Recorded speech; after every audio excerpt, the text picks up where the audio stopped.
Hi, my name's Shannon Ebert, and I'm going to be talking about Second Chronicles, chapters 1 through 19. So this book was written by Ezra, who was a prophet, and he wrote it around 430 BC. And it starts with Solomon's reign over Jerusalem, and then it ends with the captivation of Babylonian in 586 BC. So Solomon is the son of David, and he will be the next ruler of Jerusalem. And he's obviously following in David's footsteps. And so God grants him kind of any of his desires, and out of everything, Solomon chooses wisdom and knowledge.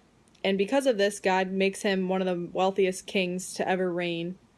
But Solomon has one job during his rule, and that's to build this temple.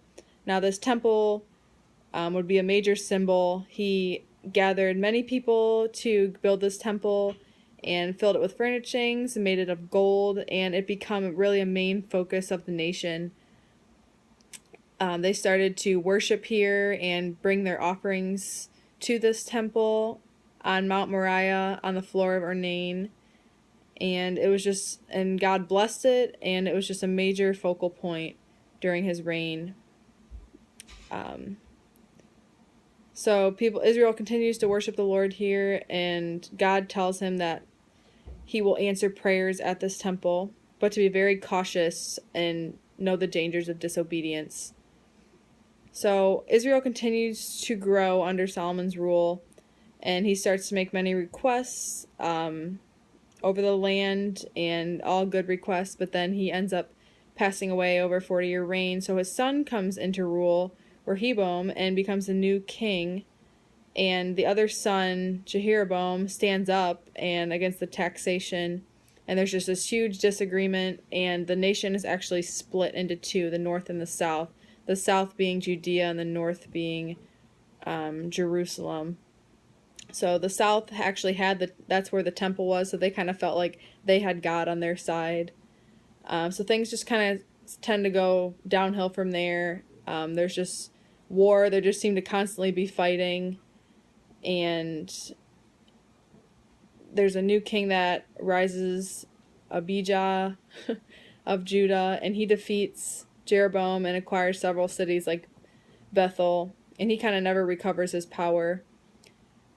Asiah becomes the new king of Judea, who is a strong follower of the Lord, and he strengthens their forces and has no war breakouts for 10 years. They later defeat Ethiopia, and Asa goes against God there until a prophet kind of brings him back to following the Lord. And then he forces his nation to also follow the Lord with him, or he would kill them. So he kind of had God on his side again. So another war breaks out between Judah and Israel after 35 years. Judah forms a treaty with Syria, and a prophet kind of calls him out and says, wait a second, you're forming a treaty when you should be trusting God. So he kind of goes downhill from there for not trusting God. So Jehoshaphat becomes the new king of Judah and also follows the Lord. He remains peaceful. Judah remains peaceful because of his rule, and then the nation just becomes rich and powerful. He's rebuked by a prophet for forming an alliance by marrying someone from Israel. But you could see that just by him being strong and faithful to God, that their nation prospered. So the purpose of this Second Chronicles 1 through 19 is to show the difference between rulers who were faithful to God and rulers who were sinful kings, and that how being faithful to God brought prosperity among the nations, and being sinful towards God or turning away from God brought out consequences and economic warfare and other things like bad consequences. So this is written from the perspective of a priest, so it kind of shows the difference between, those who follow God and those who did not follow God.